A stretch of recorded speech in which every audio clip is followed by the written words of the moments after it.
Good morning everyone. तो आज अपन लेके आए हैं साइंस के कुछ नए क्वेश्चंस जो पुराने एग्जामों में पूछे गए हैं और आगे भी एग्जाम में वो पूछे जाएंगे। तो पहला क्वेश्चन लेते हैं अपन कि निम्न में से कौन सी तरंगें ऊर्जा का संचरण नहीं करती हैं। कौन सी तरंगें ऊर्जा का संचरण नहीं करती हैं। लैब असिस्टेंट 2022 के अंदर ये क्वेश्चन पूछा गया था कि निम्न में से कौन सी तरंगें ऊर्जा का संचरण नहीं करती है। ऊर्जा का संचरण वो तरंगें नहीं करती जो गति नहीं करती। अगर गति नहीं करेगी तो ऊर्जा का संचरण भी नहीं करेगी। प्रगामी तरंगे होती है। इसका पहला ऑप्शन है जैसे प्रगामी तरंगे एक निश्चित दिशा में निश्चित वेग से गति करती हैं, तो ये भी गति कर रही है तो ऊर्जा का संचरण करेगी। दूसरा ऑप्शन है अनुप्रस्थ तरंगे ये दोलन करते हुए निश्चित वेग से निश्चित दिशा में गति करती है, तो ये गति कर रही है तो ये भी ऊर्जा का संचरण करेगी। तीसरा ऑप्शन है विद्युत चुम्बकीय तरंगे क्या होती है, अनुप्रस्थ तरंगों का ही एक उदाहरण होती है, तो यह भी गति कर रही है और गति कर रही है तो यह ऊर्जा का संचरण करेगी। चौथा ऑप्शन है अप्रगामी तरंगे एक दूसरे के ऊपर अध्यारोपित हो जाती हैं और अध्यारोपित होने के बाद में ये गति नहीं कर पाती हैं, तो ये गति नहीं कर पाती हैं तो ये ऊर्जा का संचरण नहीं करती हैं। तो इस क्वेश्चन का सही आंसर होगा डी ऑप्शन अप्रगामी तरंगे। जो अप्रगामी तरंगे ऊर्जा का संचरण नहीं करती हैं। आप इनको नोट कर सकते हैं या फिर पॉज करके स्क्रीनशॉट ले सकते हैं, जो भी आपकी इच्छा हो। तो अगला क्वेश्चन जाते हैं अपन। विद्यालय की रेलवे स्टेशन से दूरी 2 किलोमीटर उत्तर में है, यहाँ रेलवे स्टेशन कहलाता है। विद्यालय की रेलवे स्टेशन से दूरी 2 किलोमीटर उत्तर में है, यहाँ रेलवे स्टेशन कहलाता है। आरटेट 2013 में पूछा गया था। तो इस विद्यालय की रेलवे स्टेशन से दूरी 2 किलोमीटर उत्तर में है, यहाँ रेलवे स्टेशन कहलाता है। इसका सही आंसर होगा रेलवे स्टेशन क्या कहलाएगा, मूल बिंदु। मूल बिंदु क्या होता है कि अपने निर्देश तंत्र में जिसके सापेक्ष अपन दिशा का और गति का अध्ययन करते हैं वह मूल बिंदु कहलाता है। तो यहाँ पर विद्यालय मूल बिंदु है और मूल बिंदु के सापेक्ष वो रेलवे स्टेशन मूल बिंदु है और मूल बिंदु के सापेक्ष अपन विद्यालय की दूरी का पता लगा रहे हैं, तो इसका सही आंसर हो जाएगा मूल बिंदु। अगले क्वेश्चन पर चलते हैं कि परस्पर 60 डिग्री के कोण पर रखे हुए दो समतल दर्पणों के मध्य एक वस्तु रखी हुई है। 60 डिग्री के कोण पर रखे हुए दो समतल दर्पणों के मध्य एक वस्तु रखी हुई है, तो बनने वाले प्रतिबिंबों की संख्या, ये रीट 2021 में पूछा गया था। इसका डायरेक्ट फॉर्मूला होता है। डायरेक्ट फॉर्मूला क्या होता है कि n है अपने प्रतिबिंबों की संख्या, n बराबर 360 अपॉन x माइनस 1। अब यहाँ पर x क्या है, x है समतल दर्पणों के बीच के मध्य का कोण, तो x की जगह अपन अगर 60 लगाते हैं तो 60 से 360 को डिवाइड किया तो 6 आया, 6 माइनस 1 इक्वल टू 5। तो सही आंसर क्या हो जाएगा, सी ऑप्शन 5। अगला क्वेश्चन है फ्यूज तार जिस आधार पर कार्य करता है वह है, ये भी रीट 2021 में आया हुआ है। फ्यूज तार जिस आधार पर कार्य करता है वह है, तो इसका सही आंसर है धारा का ऊष्मीय प्रभाव। धारा के ऊष्मीय प्रभाव पर फ्यूज तार कार्य करता है। ठीक है, सही आंसर हो जाएगा। ये ऑप्शन में मिस्टेक है, प्रिंटिंग मिस्टेक आई है इसमें, तो इसका सही ऑप्शन है धारा का ऊष्मीय प्रभाव। फ्यूज तार जिस आधार पर कार्य करता है वह क्या है, धारा का ऊष्मीय प्रभाव। अगला क्वेश्चन देखते हैं। ध्वनि की तीव्रता किससे निर्धारित की जाती है। ध्वनि की तीव्रता किससे निर्धारित की जाती है, तो बच्चों ध्वनि की तीव्रता आयाम से निर्धारित की जाती है। जितना ज़्यादा ध्वनि का आयाम होगा वह उतनी ही ऊर्जा जनरेट करेगी। अगर जितनी ऊर्जा जनरेट करेगी उस ऊर्जा के अनुसार उसकी तीव्रता निर्धारित होती है। जितनी ज़्यादा ऊर्जा होगी उतनी ज़्यादा तीव्रता होगी। तो ध्वनि की तीव्रता ध्वनि के आयाम के अनुसार निर्धारित की जाती है। Okay, next question. निम्न में से भौतिक राशि नहीं है। निम्न में से भौतिक राशि नहीं है। भौतिक राशि क्या होती है, भौतिक राशि वह होती है जिसकी दिशा या फिर उसका मापन किया जा सके, उसकी दिशा का पता लगाया जा सके, वह भौतिक राशि होती है। अब इनमें से पता किस किस का लगा सकते हैं अपन, देखो चाल की दिशा का पता होता है, दूरी का होता है, विस्थापन होता है। गति ऑप्शन है जो इसका आंसर है, गति का अपन दिशा का पता नहीं लगा सकते, तो गति भौतिक राशि नहीं है। गति एक दूरी तय करने के लिए अपन जो गति करते हैं वो गति है, तो गति एक भौतिक राशि नहीं है। अगला क्वेश्चन देखते हैं कि आर त्रिज्या के अर्धवृत्त में कण बिंदु ए से बिंदु बी तक चित्र अनुसार पहुंचता है, इसमें दूरी और विस्थापन बताओ। यहाँ पे चित्र नहीं दिख पा रहा है तो सबसे पहले अपन इसका चित्र बना लेते हैं कि भाई अर्धवृत्त, ये अपना अर्धवृत्त हो गया। अब इसमें ए पॉइंट भी यहीं पर है और बी पॉइंट भी यहीं पर है। सेम बिंदु पर ए पॉइंट भी है और बी पॉइंट भी है। कोई कण ए पॉइंट से सेम से चल के ये अर्धवृत्त की परिधि को पार करके ये व्यास को पार करते हुए दोबारा बी पॉइंट इसी जगह पे आके पहुंचता है। तो अपन इसकी दूरी क्या होती है, लंबाई का मापन। जिस पॉइंट से चल रहे हैं, जिस पॉइंट पर पहुंच रहे हैं, तो उनके बीच की लंबाई का मापन दूरी होती है। तो दूरी कितनी होगी, अर्धवृत्त का परिमाप, अर्धवृत्त की परिधि। अर्धवृत्त की परिधि क्या होती है, पाई आर। अर्धवृत्त की परिधि हो गई पाई आर। और जो ये व्यास हो गया, ये भी तो इसने लंबाई है इसकी, तो इसने टोटल जो चला है ये ए से बी तक, ये हो गया अर्धवृत्त की परिधि। और ये व्यास कितना हो गया अपने पास, 2r। तो अपन इसमें से r कॉमन ले लेंगे तो पाई प्लस 2। तो इसका दूरी कितनी होगी, pi plus r, pi plus 2। ये ऑप्शन में है, बी ऑप्शन में है और डी ऑप्शन में है। अब अपन इसका विस्थापन देख लेते हैं कि विस्थापन कितना हुआ। विस्थापन ये होता है कि जिस पॉइंट से अपन चले हैं और जिस पॉइंट पर पहुंच रहे हैं, उन दोनों पॉइंटों के बीच की न्यूनतम दूरी को विस्थापन कहते हैं। इन दोनों के बीच की न्यूनतम दूरी क्या है, 0 है, क्योंकि ये पॉइंट ए की जगह पे है, घूम के वापस उसी जगह पे आ रहा है। तो वो विस्थापन कितना हुआ, 0 हुआ। तो इसका सही ऑप्शन क्या हो जाएगा, r पाई प्लस 2 और विस्थापन कितना है, 0। तो ये इसका सही ऑप्शन हो जाएगा। अगला क्वेश्चन देखते हैं, दूरी और विस्थापन में सही संबंध क्या होगा। देखो, दूरी विस्थापन के बराबर भी होती है, सही बात है। दूरी विस्थापन से बड़ी भी होती है, ये भी सही बात है। दूरी विस्थापन से छोटी होती है, ये नहीं हो सकता कभी भी। और दूरी विस्थापन के बराबर भी है और बड़ी भी है। तो इसका सही ऑप्शन क्या हो जाएगा कि दूरी ग्रेटर देन इक्वल विस्थापन। क्योंकि ऊपर वाले दोनों ऑप्शन वो सही तो हैं, लेकिन प्रॉपर सही नहीं है। ये लास्ट का ऑप्शन होता है, इसमें दोनों चीज़ें कंबाइंड है, तो सही ऑप्शन यही होगा। तो सही ऑप्शन है दूरी ग्रेटर देन इक्वल टू विस्थापन। ये दूरी और विस्थापन के बीच का सही संबंध है। अगला क्वेश्चन देखते हैं अपन, आर त्रिज्या के अर्धवृत्त में कोई वस्तु बिंदु ए से बिंदु बी तक जाती है, तो उस वस्तु ने कितनी दूरी तय की और उसका विस्थापन कितना होगा। आर त्रिज्या का अर्धवृत्त बनाते हैं, फिर वापस से अपन देखते हैं। ये अर्धवृत्त है, ये पॉइंट ए है और ये पॉइंट बी है, ठीक है। ये त्रिज्या है इसकी आर, मान लिया। तो ये पॉइंट ए से पॉइंट बी तक वस्तु जा रही है, तो ये इसका दूरी कितनी हो जाएगी, अर्धवृत्त की परिधि। अर्धवृत्त की परिधि क्या होती है, अर्धवृत्त की परिधि होती है पाई आर, ठीक है। तो दूरी तो कितनी तय कर ली इसने, पाई आर। अब इसका विस्थापन कितना हुआ, विस्थापन क्या होता है, दो बिंदुओं के बीच की न्यूनतम दूरी। न्यूनतम दूरी कितनी होगी इसकी, r प्लस आर, मतलब कि इसका टोटल व्यास। तो इसका विस्थापन कितना हो जाएगा, 2r। तो इसका सही ऑप्शन क्या हो जाएगा, दूरी तो हो गई पाई आर और विस्थापन हो गया 2r। तो सी ऑप्शन इसका सही हो जाएगा, पाई आर और 2r। ओके, अगला ये न्यूमेरिकल्स हैं, छोटे छोटे न्यूमेरिकल्स हैं कि रीट की एग्जाम में अपने छोटे न्यूमेरिकल बहुत ज़्यादा आते हैं, तो इनको ध्यान से देखो और ज़्यादा कोई कठिन नहीं है, हो सकता है। अगला क्वेश्चन देखते हैं कि आर त्रिज्या के चौथाई वृत्त में कण बिंदु ए से बिंदु बी तक जाता है, तो इसमें दूरी और विस्थापन बताइए। अब कोई वृत्त है ये रहा, अब इसका चौथाई, इसे बोल रहा है आर त्रिज्या के चौथाई वृत्त। चौथाई वृत्त मतलब ये वाला एरिया, ठीक है, ये वाला एरिया। तो अब ये इसकी बिंदु ए से बिंदु बी, बिंदु ए यहां पर है और बिंदु बी यहां पर है, ठीक है।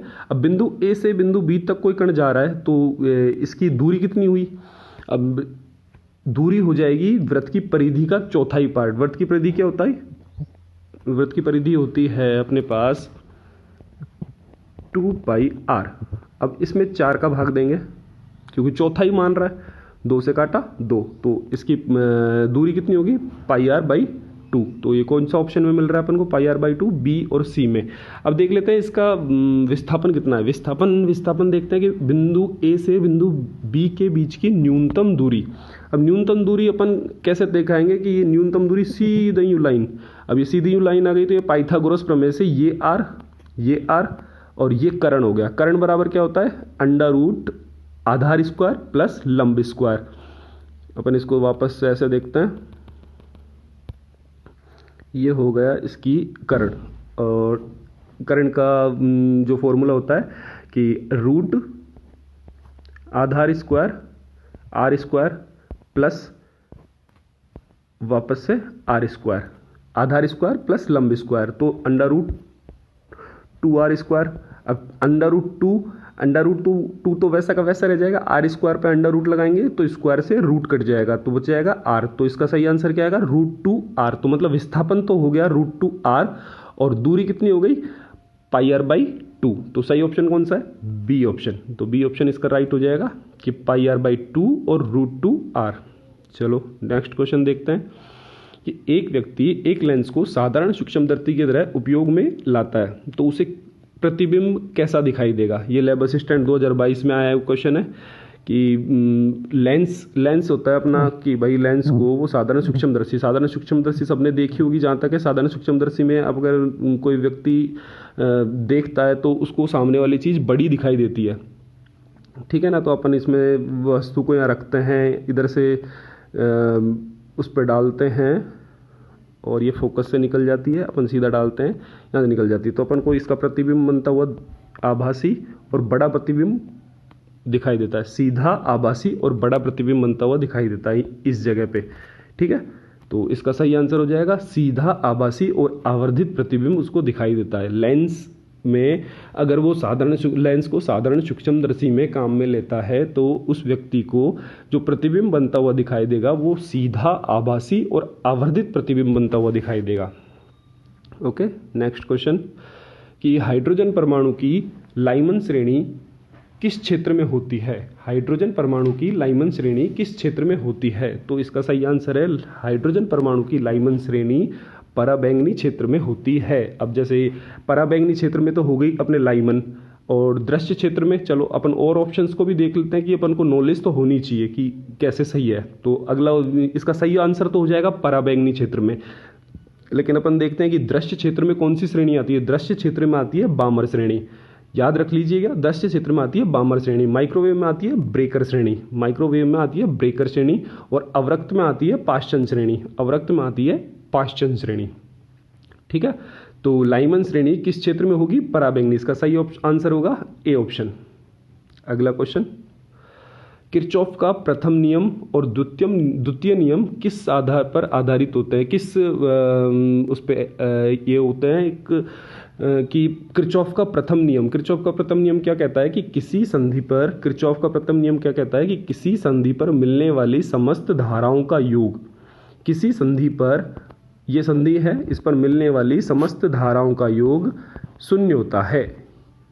तो अगर किसी संधि पर सब मिलने वाली समस्त धाराओं का योग शून्य होगा तो वहां पर आवेश का संरक्षण होगा। तो किरचॉफ का प्रथम नियम क्या कहता है, किसको दर्शाता है, आवेश के संरक्षण को दिखाता है। द्वितीय नियम क्या कहता है कि किसी भी सर्किट में वोल्टता, किसी भी बंद सर्किट में वोल्टताओं का योग वो शून्य होता है। द्वितीय नियम क्या कहता है कि किसी भी बंद सर्किट में वोल्टताओं का योग शून्य होता है। तो उसके अनुसार अगर वोल्टताओं का योग शून्य होगा तो वो ऊर्जा संरक्षण का काम करेगा, वहां पे ऊर्जा संरक्षित होगी। तो द्वितीय नियम ऊर्जा संरक्षण को दर्शाता है। तो इसका सही आंसर क्या हो जाएगा, किरचॉफ का प्रथम नियम तो आवेश संरक्षण को और द्वितीय नियम ऊर्जा संरक्षण को, ऑप्शन ए इसका सही आंसर हो जाएगा। अगला क्वेश्चन देखते हैं कि निम्न में से सर्वाधिक श्यानता किसकी होती है। अब श्यानता क्या होती है कि बहने की क्षमता, गाढ़ेपन की बहने की क्षमता को श्यानता कहते हैं। तो इसका सही आंसर हो जाएगा ग्लाइकोल।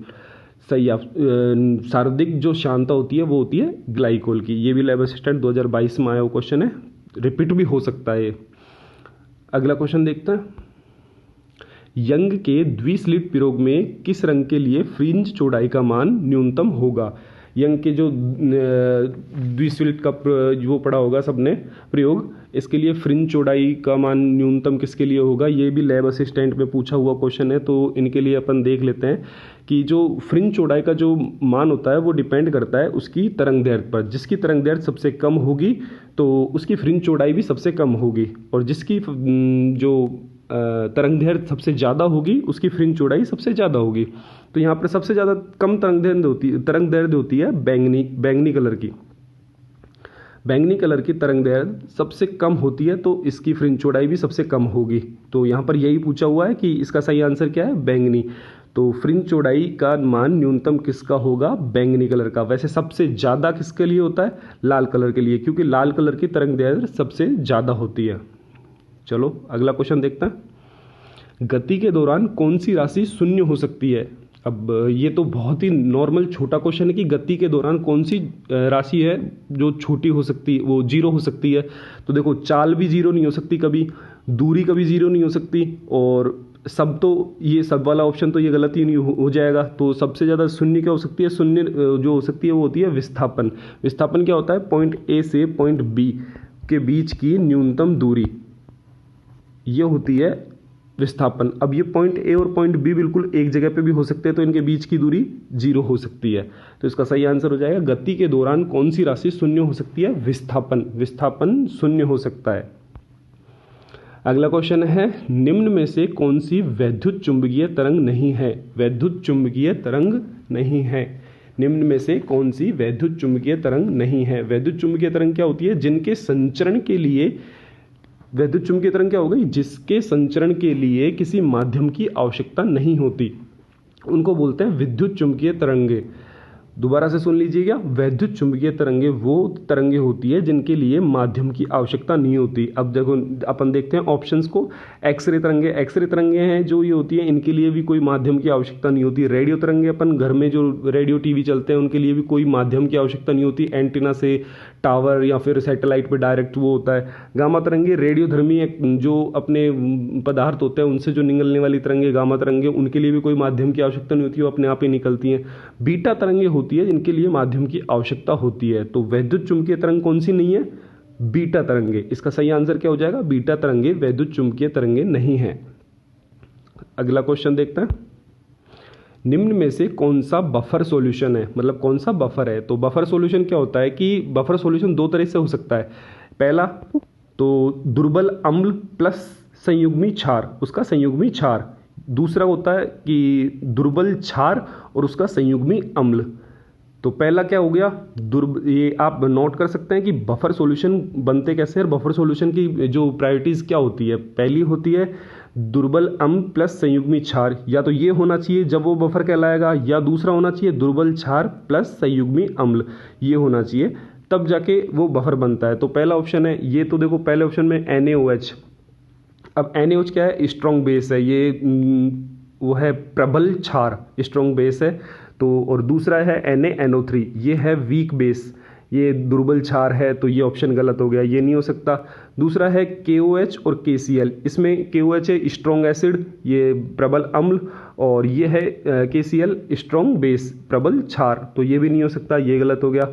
अब इसमें देखते हैं अगले में NH4OH। NH4OH क्या है? दुर्बल क्षार। और NH4Cl क्या है? इसी का दुर्बल वो संयुग्मी अम्ल। तो ये ऑप्शन सही है अपना, तो ये ऑप्शन सही हो जाएगा। अगला ऑप्शन भी चेक कर लेते हैं अपन। HCl क्या है यहाँ पे? HCl है स्ट्रॉन्ग एसिड, मतलब कि प्रबल अम्ल, और NaCl क्या है? वीक बेस, ये है दुर्बल क्षार। तो ये ऑप्शन भी नहीं होगा। तो अपना सही ऑप्शन क्या है? Option C. निम्न में से बफर कौन सा है? NH4OH plus NH4Cl। ओके, अब अगला क्वेश्चन। निम्न में से कौन सा आणविक सूत्र एल्काइन को दर्शाता है? एल्केन, एल्कीन, एल्काइन, ये तीन तरीके से होता है। एल्केन क्या होता है? जिनमें सिंगल बॉन्ड होता है। एल्कीन क्या होता है? जिनमें डबल बॉन्ड होता है। और एल्काइन क्या होता है? जिनमें ट्रिपल बॉन्ड होता है। अब C5H12 आप इसको बना के देखेंगे, इसमें कार्बन की संयोजकता अपन को 4 पूरी करनी है। तो आप इसको चेक करिए, बना के देख लेना कि C5H12 इसमें कार्बन की संयोजकता अगर पूरी करेंगे हाइड्रोजन के थ्रू, हाइड्रोजन के द्वारा अगर कार्बन की संयोजकता पूरी करते हैं, तो ये बनता है अपने पास एल्केन। एल्केन में C5 है, तो C5 का नाम क्या हो जाएगा? पेंटेन। ओके, दूसरा ऑप्शन C3H8, ये बनता है अपने पास प्रोपेन।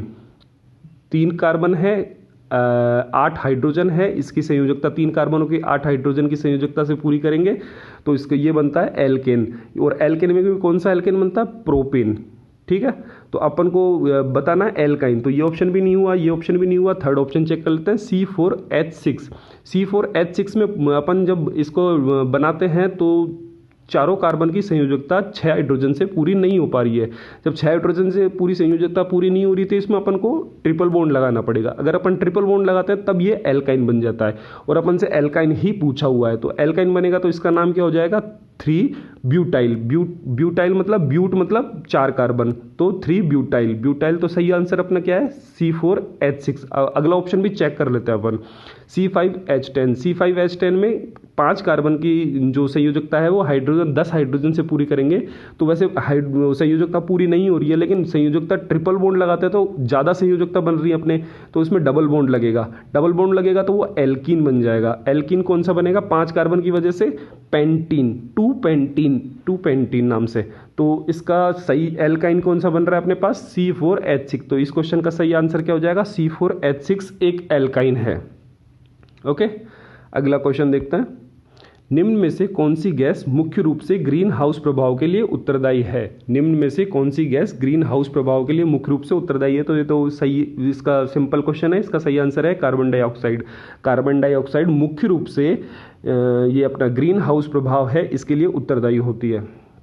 ओके बच्चों, अगला क्वेश्चन है विद्युत धारा की इकाई क्या होती है? अब इकाइयाँ तो सबको याद होनी चाहिए। इस समय ये बहुत ज़्यादा क्वेश्चंस आ रहे हैं इकाइयों के ऊपर, तो हर एग्जाम के अंदर क्वेश्चन पूछे जाते हैं। चलो अपन देख लेते हैं कि विद्युत धारा की इकाई क्या होती है। अब देखो पहला ऑप्शन क्या है? ओम। अब ओम किसकी इकाई है? ओम किसकी इकाई है? सब लोग, अब मेरे को तो सुनाई नहीं दे पा रहा, लेकिन सब लोग बोलिए ओम किसकी इकाई है? प्रतिरोध की। ओम प्रतिरोध की इकाई है, ठीक है।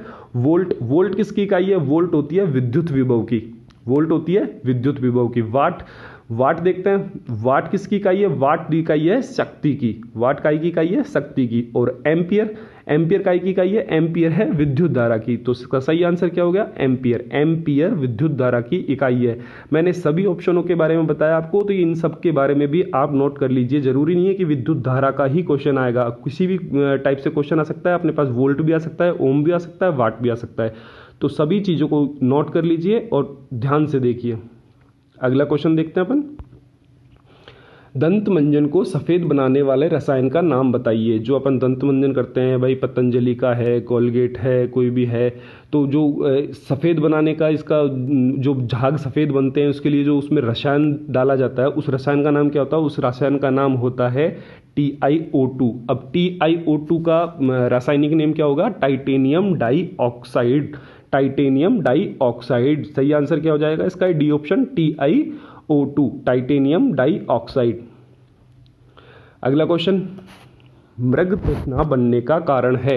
इसको मृग तृष्णा भी बोल सकते हैं, मृग मारीची भी बोल सकते हैं। अगर आपने देखा होगा तो गर्मियों में अपन किसी रोड पे जा रहे हैं या फिर रेगिस्तान में हैं, तो अपन को दूर ऐसा लगता है जैसे वहाँ रोड पर पानी है या रेगिस्तान में पानी है, उसको बोलते हैं मृग तृष्णा, या दूसरा इसका नाम होता है मृग मारीची। मृग मारीची के नाम से भी क्वेश्चन आ सकता है। इसका रीजन क्या होता है? प्रकाश का पूर्ण आंतरिक परावर्तन। प्रकाश के पूर्ण आंतरिक परावर्तन के कारण गर्मियों में मृग तृष्णा या मृग मारीची बनती है। अगला क्वेश्चन देखते हैं। प्रकाश वर्ष मात्रक है। प्रकाश वर्ष मात्रक किसका है? प्रकाश वर्ष एक मात्रक है दूरी का। ये दूरी नापने का मात्रक है। जो अपन अंतरिक्ष में यात्रा करते हैं वहाँ की दूरी मापने का जो एक मात्रक होता है वो होता है प्रकाश वर्ष। प्रकाश वर्ष एक दूरी मापने का बहुत बड़ा मात्रक होता है। चलो अगला क्वेश्चन देखते हैं। कार्य का मात्रक क्या है? कार्य का मात्रक क्या है? कार्य का मात्रक होता है जूल। कार्य का मात्रक क्या होता है? जूल। अब और ऑप्शंस का भी अपन देख लेते हैं। न्यूटन का मात्रक है। न्यूटन मात्रक होता है बल का। न्यूटन किसका मात्रक होता है? बल का एसआई मात्रक होता है। वाट का मात्रक होता है, अपन ने पढ़ा था अभी पिछले क्वेश्चन में, वाट का मात्रक होता है, वाट मात्रक होता है शक्ति का। ओके, अगला देखते हैं। डाइन। डाइन होता है, डाइन भी बल का मात्रक है। न्यूटन भी बल का मात्रक है, डाइन भी बल का मात्रक है। अब न्यूटन तो है जो है एसआई पद्धति में, और जो डाइन है ये होता है सीजीएस पद्धति में। सीजीएस आप सभी लोग जानते होंगे, सभी लोग इंटेलिजेंट हैं, सभी लोग होशियार हैं, सबका सिलेक्शन होने वाला है, तो आप जानते होंगे कि डाइन सीजीएस पद्धति में बल का मात्रक है और न्यूटन एसआई पद्धति में बल का मात्रक है। ओके, इसका सही आंसर क्या हो जाएगा? कार्य का मात्रक क्या है? जूल। ओके, अगला क्वेश्चन देखते हैं। एसआई पद्धति में लेंस की शक्ति की इकाई क्या है? एसआई पद्धति में लेंस की शक्ति की इकाई क्या है? तो आप बताइए कि एसआई पद्धति में लेंस की शक्ति की इकाई क्या होती है? एसआई पद्धति में लेंस की शक्ति की इकाई होती है डायोप्टर। ये वाट का अपन ने पढ़ लिया, ऑप्टर मीटर ये लंबाई के लिए होते हैं, ऑप्टर मीटर वाट का शक्ति होता है। तो एसआई पद्धति में लेंस की शक्ति की इकाई क्या होती है? डायोप्टर। ओके चलो अगला क्वेश्चन देखते हैं। पास्कल, पास्कल किसकी इकाई है? पास्कल इकाई है दाब की। पास्कल इकाई क्या इकाई की है? दाब की। दाब को मापने की इकाई होती है पास्कल। वैसे आर्द्रता, आर्द्रता को हाइग्रोमीटर से नापा जाता है। आर्द्रता को कैसे नापा जाता है? वातावरण की जो आर्द्रता है, नमी, इसको हाइग्रोमीटर से नापा जाता है। वर्षा को मिलीमीटर से नापा जाता है। मिलीमीटर में नापते हैं कि वर्षा mm के अंदर वो होता है। तापमान की इकाई होती है केल्विन। अपन से पूछा है क्वेश्चन में पास्कल किसकी इकाई है? ये अपने दाब मापने की इकाई है पास्कल। चलो अगला क्वेश्चन देखते हैं। क्यूरी, क्यूरी किसकी इकाई है? क्यूरी एक इकाई है रेडियो एक्टिव धर्मिता की। क्यूरी किसकी इकाई है? रेडियो एक्टिव धर्मिता की। अगले ऑप्शंस देख लेते हैं अपने। ऊर्जा, ऊर्जा और ऊष्मा, ये दोनों एक ही चीज है। ऊर्जा ऊष्मा, इनकी इकाई क्या होती है? जूल। ऊर्जा और ऊष्मा की इकाई होती है कार्य। ऊर्जा ऊष्मा इन तीनों की होती है जूल। ताप की अपन ने अभी पढ़ी है, ताप की होती है केल्विन। ताप की होती है केल्विन। तो यहाँ क्वेश्चन में क्या पूछ रहा है अपन से कि क्यूरी किसकी इकाई है? तो इसका सही आंसर हो जाएगा रेडियो एक्टिव धर्मिता की। रेडियो एक्टिव धर्मिता की इकाई है क्यूरी। अगला क्वेश्चन देखते हैं। निम्नलिखित में से कौन सा सुमेलित नहीं है? चलो निम्नलिखित में से कौन सा सुमेलित नहीं है? ध्वनि की तीव्रता की इकाई होती है डेसिबल। डेसिबल ध्वनि की तीव्रता की इकाई होती है, तो ये सही है, ये वाला, तो ये तो सही ऑप्शन है। और अश्व शक्ति, शक्ति की इकाई होती है। अश्व शक्ति की, वैसे शक्ति की इकाई क्या होती है? शक्ति की इकाई होती है वाट, लेकिन अश्व शक्ति भी शक्ति की इकाई होती है। ये वाट जो होता है, शक्ति की इकाई जो वाट होती है वो होता है एसआई पद्धति में, और अश्व शक्ति थोड़ी बड़ी होती है। एक अश्व शक्ति मतलब बराबर होता है 764 वाट। ठीक है, ये नोट कर लीजिए कि एक अश्व शक्ति में कितने वाट होते हैं? 764। एक अश्व शक्ति में कितने वाट होते हैं? 764 वाट। तो ये ऑप्शन भी अपना सही है कि भाई ये दोनों सेम आ रहे हैं। समुद्री मील, समुद्री मील नौ संचालन, समुद्री मील समुद्र में अपन जब जो नाव चलते हैं उनकी जो दूरी होती है कि कितनी दूरी उन लोगों ने तय कर ली है, तो उसको नापने की इकाई होती है। ये बात भी सही है। सेल्सियस ऊष्मा की इकाई, ये गलत है अपने पास।